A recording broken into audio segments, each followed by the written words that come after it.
Universal enigmas की मुअज़्ज़ज़ नाज़रीन, Albert Einstein के नाम से कौन वाकिफ नहीं। वो 20वीं सदी का सबसे बड़ा माहिर तिबियात समझा जाता है। 1905 में आइंस्टाइन की तहरीर करदा मुकालों ने यूँ समझ लीजिए कि दुनिया का टाइम और स्पेस का तस्वुर ही बदल दिया। यानी वक्त का जो रवायती तस्वुर था कि ये एक मुस्तकिल और यकसां चीज़ है, आइंस्टाइन ने इसकी नफ़ी कर दी और उस वक्त के फ़िज़िक्स के बुनियादी असूलों से इख्तिलाफ़ करते हुए ख़ुसूसी नज़रिया इजाफ़त और बाद अज़ां अमूमी नज़रिया इजाफ़त पेश किए, जिसने साइंस के मैदान में इनकलाब बपा कर दिया। बाद अज़ां इन्हीं नज़रियात ने साइंस की तरक्की में कलीदी किरदार अदा किया। आइंस्टाइन 14 मार्च 1879 को जर्मनी में एक सेकुलर यहूदी ख़ानदान में पैदा हुआ। डॉक्टर आइंस्टाइन के पैदा होने पर डॉक्टर्स ने यह मुशाहिदा किया कि इसका सर का साइज़ आम बच्चों की निस्बत बड़ा है। आइंस्टाइन बचपन से ही गैर मामूली सलाहियतों का मालिक था। अगरचे आम बच्चे की निस्बत इस अजीम साइंसदान ने देर से बोलना शुरू किया, यहाँ तक कि इसके वालिदैन इसके बारे में तशवीश में मुब्तला रहने लगे कि मुबादा ये किसी जहनी बीमारी का शिकार ना हो। 4 साल की उम्र में एक रात खाने की मेज़ पर आइंस्टाइन ने पहली मरतबा जो लफ्ज़ बोले वो थे कि ये सूप बहुत गर्म है। इसके वालिदैन हैरान हुए कि इनका बच्चा रवानी से बोल सकता है, तो उन्होंने इससे पूछा कि तुम इससे पहले क्यों नहीं बोले। तो आइंस्टाइन ने जवाब दिया कि इससे पहले सब कुछ ठीक चल रहा था। बचपन में आइंस्टाइन का शुमार कुन ज़हन बच्चों में किया जाता था।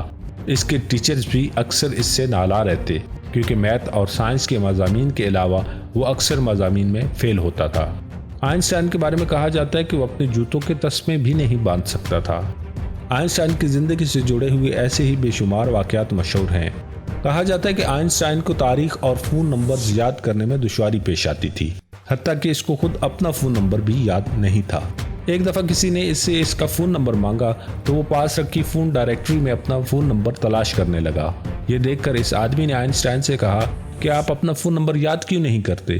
तो आइंस्टाइन ने जवाब दिया, ऐसी चीज़ों को याद करने की ज़रूरत नहीं जो किताबों में लिखी हुई मिल जाती हैं।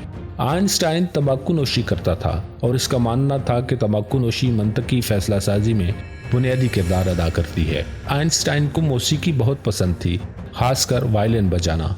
जब कभी वो किसी मसले में उलझ जाता तो वायलिन बजाता। वो अपने बाल मखसूस अंदाज में बिखेरे हुए रखता। इससे मोज़े पहनने से सख्त उलझन होती थी। इसके नज़दीक मोज़े एक फजूल इजाद है जो इंसान को महज कोफ्त और आज़ार फराहम करते हैं। हालांकि इसके पैर का एक अंगूठा कुछ बड़ा था जिसकी वजह से इसके मोज़े शिकस्ता हो जाते थे, लिहाजा इसने इनका इस्तेमाल ही तर्क कर दिया। हत्ता कि जब वो व्हाइट हाउस में अमरीकी सदर रोज वेलेट से मिल रहा था तो भी इसने जुराबें नहीं पहनी हुई थी। आइंस्टाइन एक मूडी किस्म के इंसान था, जिस बात पर अड़ जाता उस पर कायम रहता। आइंस्टाइन के बारे में कहा जाता है कि अगर वो अपनी जिद पर अड़ा ना रहता तो मजीद जिंदा रह सकता था। जब डॉक्टर्स ने खून की एक नाली को मसनूई तरीके से दुरुस्त करने का मशवरा दिया तो इसने इन अल्फाज में डॉक्टर्स का मशवरा मानने से इनकार कर दिया, जिंदगी को मसनूई तरीके से बढ़ाना एक बेजायका अमल है। मैंने अपने हिस्से का किरदार अदा कर दिया है और अब इख्तिताम को भी शानदार तरीके से सरअंजाम देना चाहूँगा। 73 वर्ष की उम्र में जब आइंस्टाइन अमेरिका में था तो इसे इसराइल का सदर बनने की पेशकश की गई, क्योंकि इसराइली समझते थे कि आइंस्टाइन एक कट्टर यहूदी है। शायद इसकी वजह इसके हिटलर से इख्तलाफात थे, या एक यहूदी ख़ानदान में पैदाइश, या जर्मनी की शहरियत को तर्क करना। ज़्यादातर लोग इसे मुल्हिद समझते थे, लेकिन आइंस्टाइन खुदा का कायल था। अलबत्ता इसका तसव्वुर खुदा ईसाईयत और यहूदियत से मुख्तलिफ था। इसराइल की जानिब से सदारत की पेशकश को आइंस्टाइन ने यह कहकर मुस्तरद कर दिया कि वो लोगों से मेल जोल और बातचीत को ज़्यादा पसंद नहीं करता और वो इस फन में कमज़ोर है।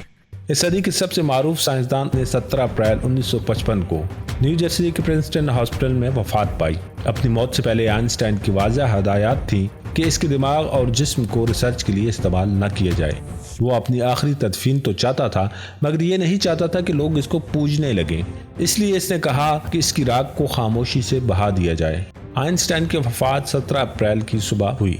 अगर इसे पता चल जाता कि इसके दिमाग के साथ क्या होने वाला है तो इससे कबल ही जिंदा दरगोर हो जाता। डॉक्टर थॉमस हार्वी नामी पैथोलॉजिस्ट, जो कि इस रात अस्पताल में ड्यूटी पर था, ने अजीम साइंसदान का दिमाग चुरा लिया। डॉक्टर हार्वे का कहना था कि वो जानता था कि इन्हें ऑटोप्सी की इजाज़त थी और इसका ख्याल था कि दिमाग को बाद में रिसर्च के लिए इस्तेमाल किया जाएगा। लेकिन बाद में जब रिपोर्टर्स ने मामले की तहकीक की تو انہیں پتہ چلا کہ ڈاکٹر ہاروے کو آٹوپسی کرنے اور آئنسٹائن کا دماغ نکالنے کی اجازت کسی نے نہیں دی۔ کچھ دنوں بعد جب یہ راز فاش ہوا تو ہاروے نے آئنسٹائن کے بیٹے ہانس البرٹ سے التجا کی کہ دماغ پر کی جانے والی اسٹڈی مکمل طور پر سائنس کی خدمت کے لیے ہوگی، لیکن ایسا نہ ہوا، بلکہ ڈاکٹر ہاروے نے دنیا کا عظیم دماغ چرانے پر ہی بس نہیں کی، بلکہ اس کے ساتھ ساتھ اس سائنسدان کی آنکھیں بھی نکال لی، جو اس نے بعد میں آئنسٹائن کے ڈاکٹر ہنری ابرامس کو دے دی، جو ابھی تک نیو یارک میں ایک ڈبے میں محفوظ ہیں۔ ڈاکٹر ہاروے نے آئنسٹائن کا دماغ واپس کرنے سے انکار کر دیا، اس لیے اسے پرنسٹن ہاسپٹل کی نوکری سے فارغ کر دیا گیا۔ اب سوال یہ پیدا ہوتا ہے کہ ڈاکٹر ہاروے نے آئنسٹائن کا دماغ کیوں چرایا؟ اس کے مختلف جوابات ہیں۔ ایک خیال تو یہ ہے کہ وہ آئنسٹائن کے غیر معمولی دماغ کے بارے میں جان کر سائنس کے میدان میں کوئی عظیم سائنسی دریافت کرنا چاہتا تھا۔ اس کا یہ خواب پورا نہ ہو سکا کیونکہ وہ کوئی دماغ کا اسپیشلسٹ نہیں تھا۔ ایک خیال یہ بھی کیا جاتا ہے کہ ڈاکٹر ہاروے نے آئنسٹائن کے پرسنل ڈاکٹر کے کہنے پر اس کا دماغ چوری کیا، لیکن وہ دماغ کو اپنے گھر لے گیا اور اس کے 240 ٹکڑے کر کے محفوظ کر کے تہہ خانے میں چھپا دیا۔ برائن پرل نے اپنی کتاب post card from the brain museum میں لکھا ہے، جب ہاروے کی بیوی نے اس کو دماغ گرا کر ضائع کر دینے کی دھمکی دی تو اس کو لے کر مغرب کی طرف چلا گیا، جہاں کینساس میں اس نے ایک بایولوجیکل لیب میں میڈیکل سپروائزر کی نوکری کر لی۔ اس نے دماغ کو وہاں بیئر کولر کے نیچے ایک ڈبے میں چھپا کر رکھ دیا، جہاں سے وہ میسوری چلا گیا اور اپنے فارغ وقت میں دماغ کی اسٹڈی کرتا رہتا۔ وہاں ایک 3 روزہ امتحان میں ناکام ہونے کے بعد 1988 میں اس کا میڈیکل لائسنس ضبط کر لیا گیا۔ وہ دوبارہ کینساس لوٹ آیا اور پلاسٹک کی ایک فیکٹری میں ملازمت شروع کر دی، جہاں وہ اپنے دوست ولیم بروس کو دماغ کے بارے میں کہانیاں بنا بنا کر سنایا کرتا کہ وہ دماغ کے حصے کر کے دنیا بھر میں ریسرچرز کو بھیجتا ہے۔ 1988 میں امریکی صحافی اسٹیون لیوی نے آئنسٹائن کا دماغ دوبارہ ڈھونڈ نکالا۔ اس نے کینساس میں پیتھولوجسٹ کا پیچھا کیا اور ایک آرٹیکل میں لکھا کہ اس نے آئنسٹائن کا دماغ ڈھونڈ لیا ہے۔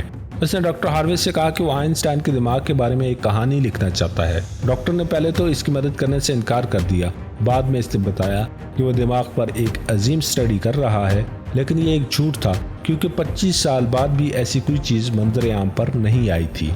جب صحافی نے ہاروے کے دماغ کی کچھ تصویریں دکھانے کو کہا تو اس نے کمرے کے کونے میں موجود بیئر کولر کے نیچے رکھے لکڑی کے ڈبے کو نکالا اور اس میں دنیا کا ذہین ترین دماغ تھا۔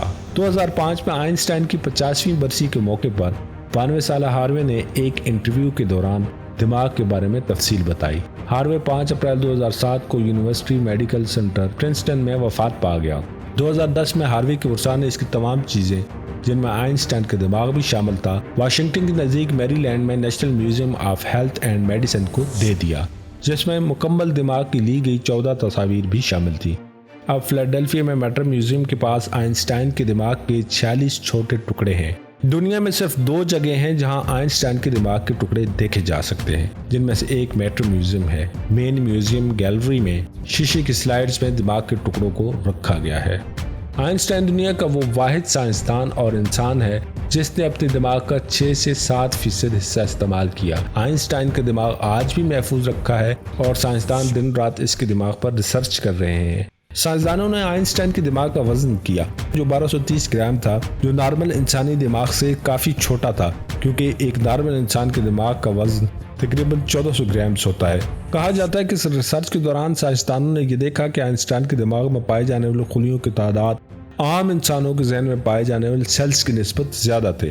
مزید یہ کہ اس میں سیریبل کارٹیکس عام انسانوں سے مختلف تھا۔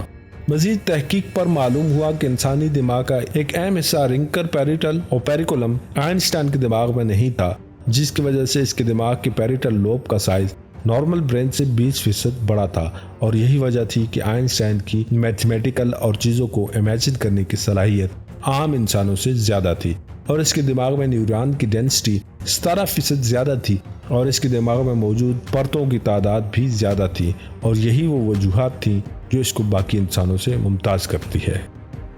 ناظرین، اس کے ساتھ ہی ہماری آج کی ویڈیو یہاں پر ختم ہوتی ہے۔ اگر آپ کو ہماری آج کی یہ کاوش پسند آئی ہو تو اپنے دوستوں کے ساتھ ضرور شیئر کریں۔ اللہ تعالی ہم سب کا حامی و ناصر ہو، آمین۔